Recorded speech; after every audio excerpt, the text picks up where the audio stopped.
Bonjour et bienvenue sur Il y avait une fois, le podcast où je vous emmène à la rencontre de personnes qui suivent leurs aspirations et agissent selon leurs valeurs.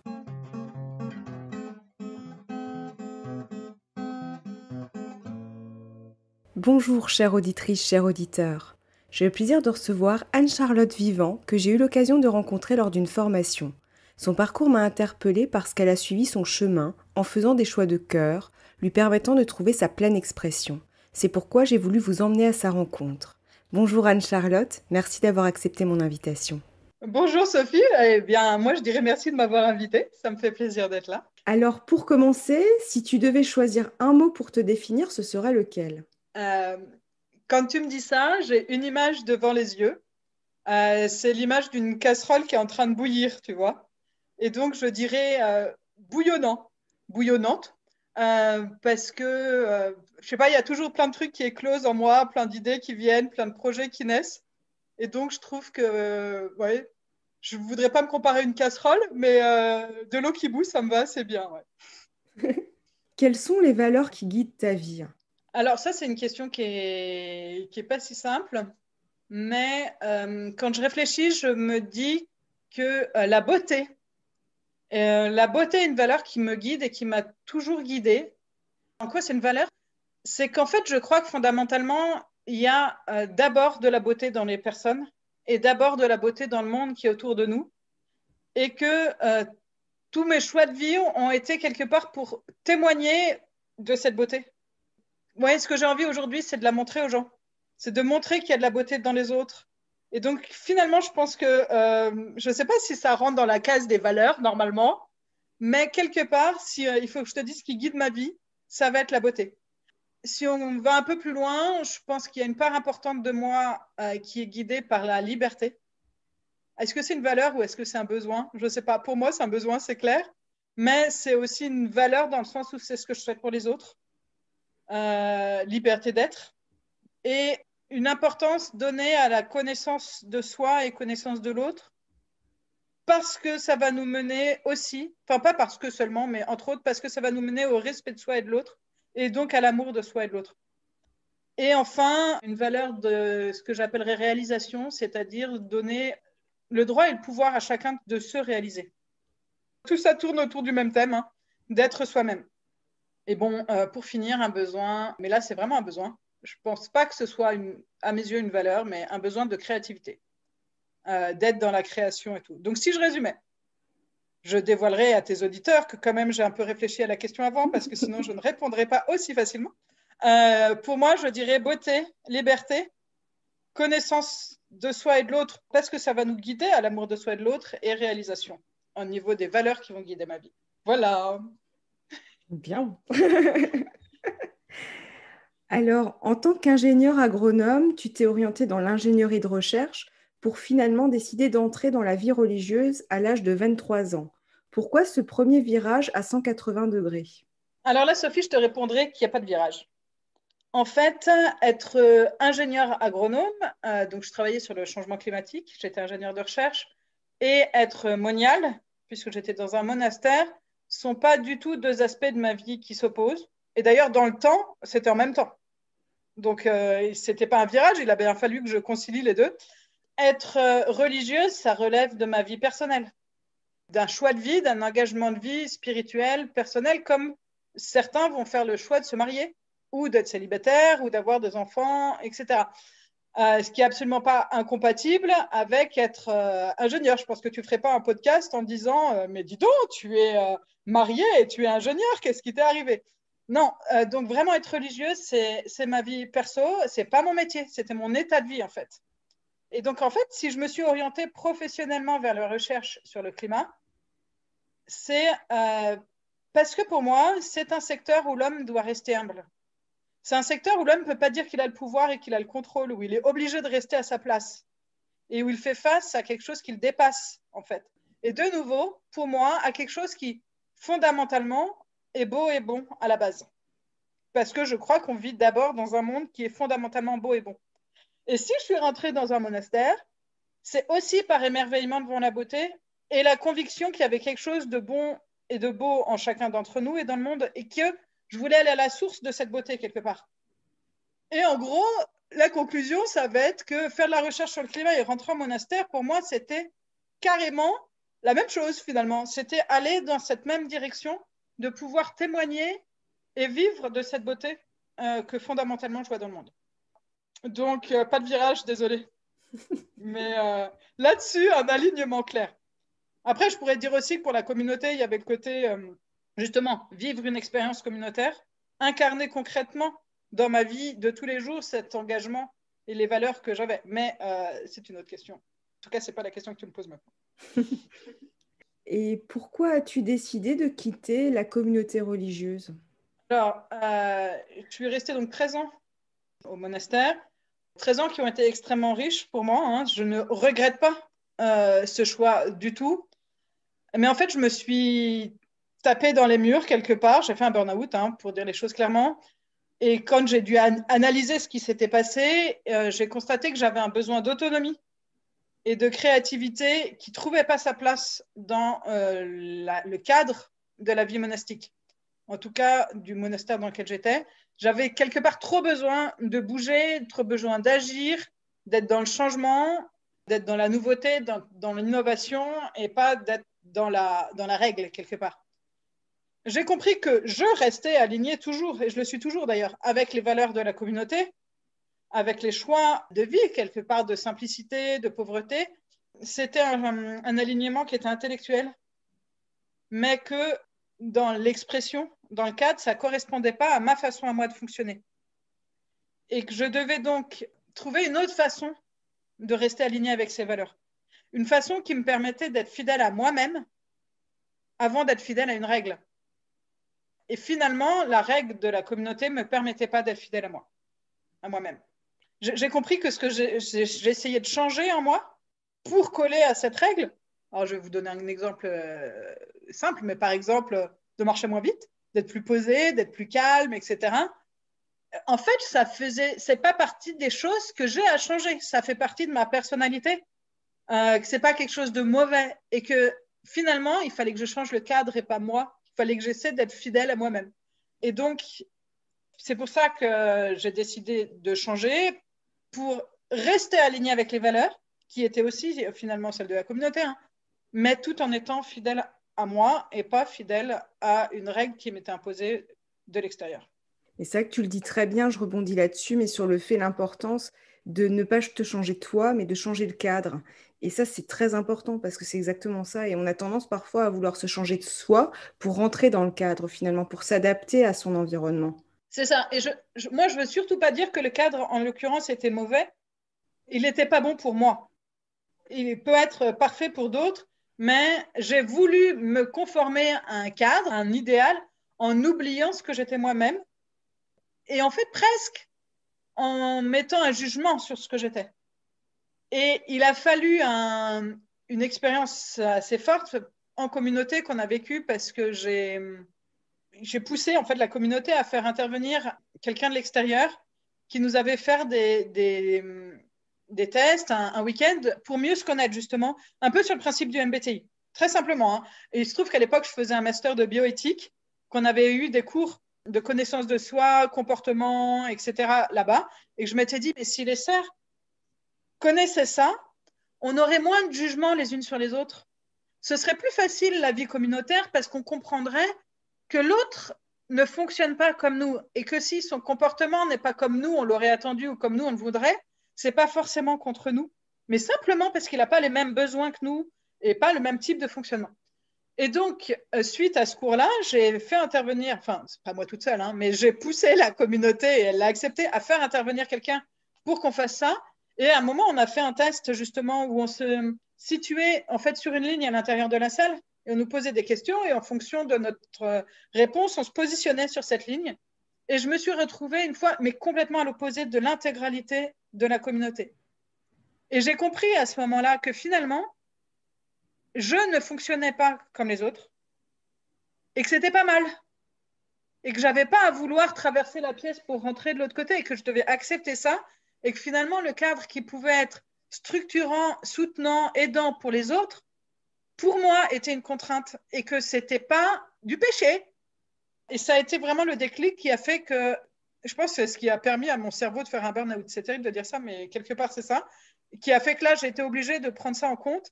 Et j'avais les données quand j'ai dû quitter la communauté parce que ça s'est fait de façon. J'étais un peu obligée.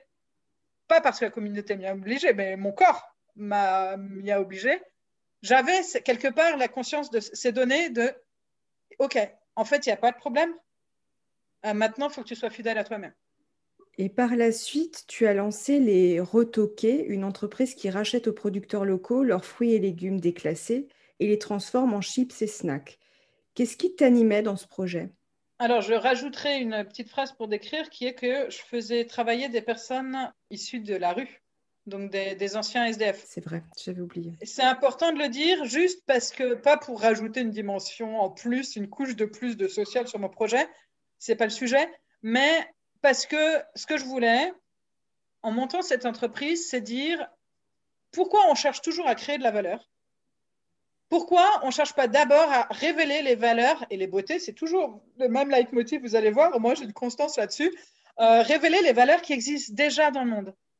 Et je voulais le vivre en disant, pour moi, l'écologie, elle doit être intégrale quelque part. Et ce que je vais faire à un œuf, c'est qui vole un œuf vole un bœuf. Hein. Ce que je vais faire à ma pomme, parce que c'était surtout des pommes que je rachetais en l'occurrence, finalement, je dois le vivre aussi au niveau des êtres humains. Si je commence à jeter tous les fruits et légumes déclassés, un jour, pour pas dire qu'on le fait déjà, hein, mais si, je le crois, c'est les hommes qu'on va traiter comme ça. Et tous ceux qui sortent du cadre, tous ceux qui ont été un peu cabossés par la vie, on va aussi les mettre de côté. Et donc, pour moi, c'était hyper important de traiter les deux à la fois, d'avoir quelque chose de très intégré. Après, qu'est-ce qui m'a animé dans ce projet? Vraiment, que ces personnes qui allaient travailler avec moi puissent prendre conscience de la valeur qu'elles avaient et que le monde autour aussi se dise bah, c'est vrai, finalement, c'est absurde de mettre ces fruits et légumes et ces personnes au banc de la société, quelque part, parce que c'est ça qui se passait. Mmh. Voilà, donc toujours l'idée, mettre cette valeur qui existe en lumière, quoi. Et qu'est-ce que t'a apporté ton expérience entrepreneuriale?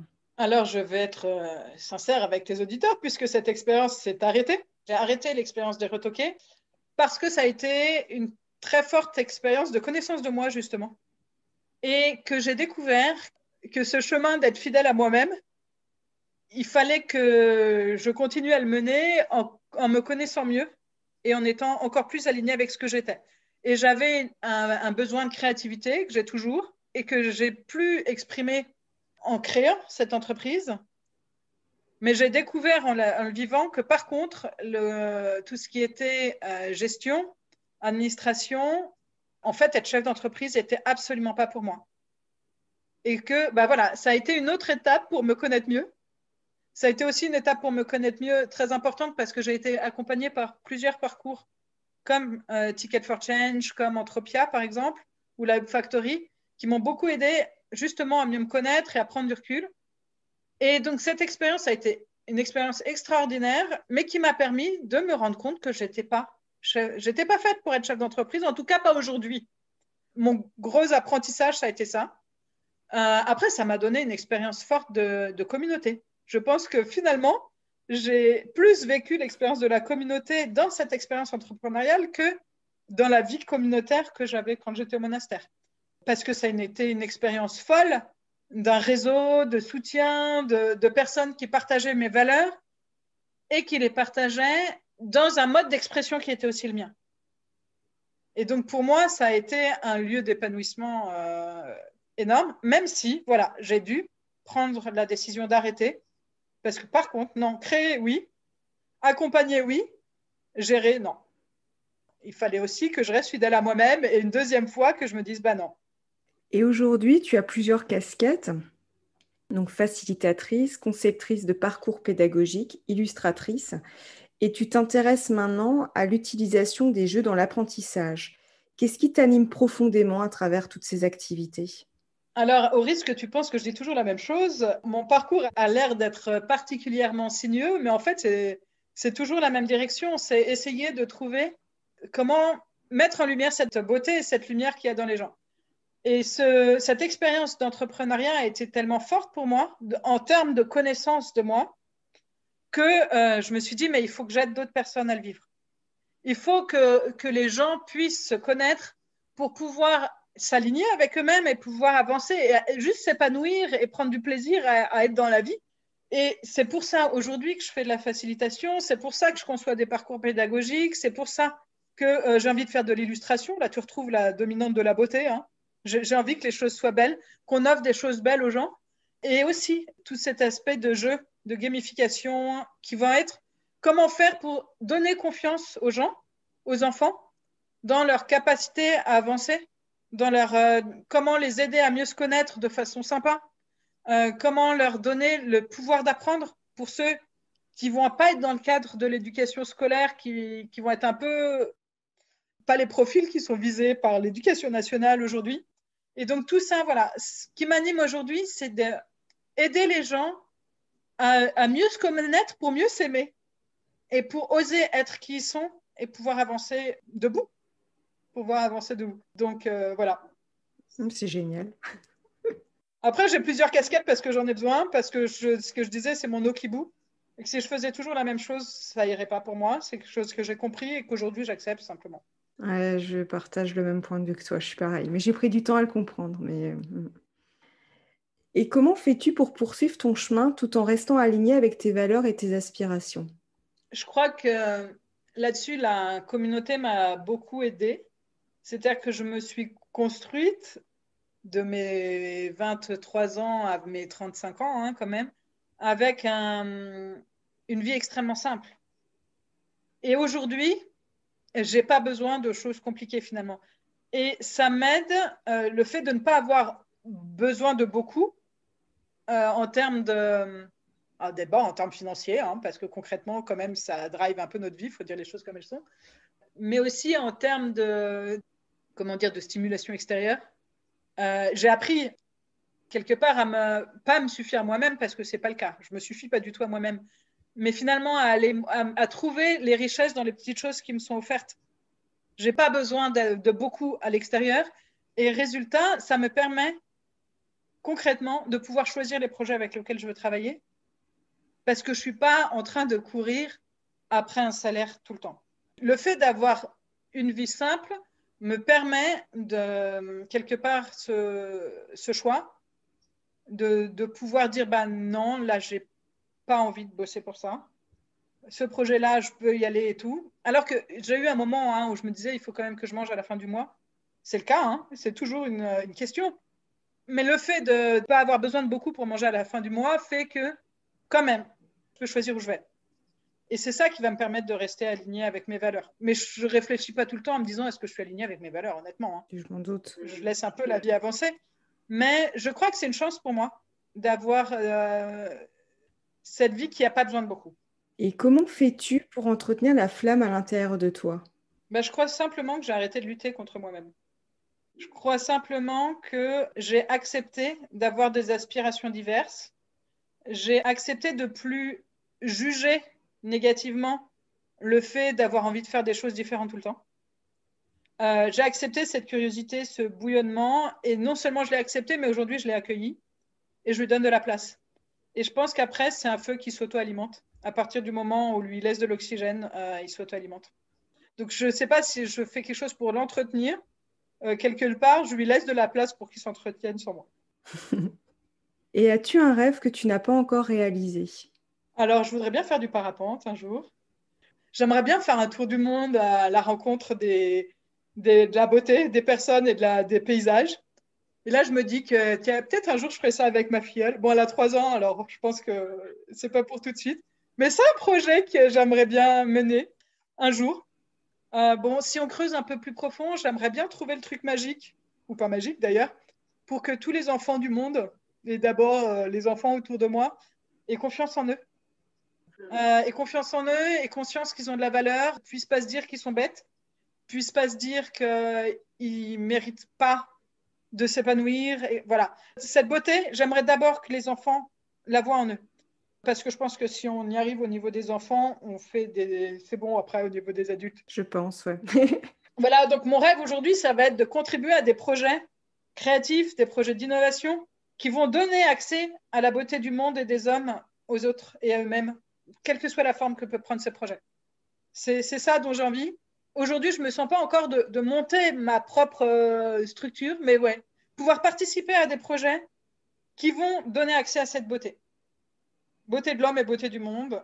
Et encore plus si le public, c'est des enfants. Alors là, c'est la fête, quoi. Voilà, mon rêve, c'est ça, finalement. Et quel serait ton mot de la fin pour clôturer notre échange? Alors, je vais utiliser le mot de quelqu'un d'autre, si tu veux bien. C'est une citation c'est une citation, pardon, qui est très connue, hein, mais qui, je trouve, me colle à la peau, qui est d'Oscar Wilde, qui dit « Soyez vous-même, les autres sont déjà pris ». Ah, j'adore. Je l'aime beaucoup cette citation. Merci beaucoup en tout cas pour tout ce que tu nous as partagé. C'était vraiment un plaisir de réaliser cette interview avec toi, vraiment. C'était un plaisir pour moi aussi. C'était très sympa. Merci à toi aussi. Chère auditrice, chers auditeurs, je vous donne rendez-vous la semaine prochaine où je vous emmène à la rencontre d'un nouvel invité. À très bientôt. Si vous aimez ce podcast, n'hésitez pas à vous abonner, à laisser votre commentaire et à mettre 5 étoiles sur Apple Podcast. C'est le meilleur moyen de le soutenir pour que d'autres puissent le découvrir. Vous pouvez également suivre Il y avait une fois sur Instagram ou Facebook. À la semaine prochaine.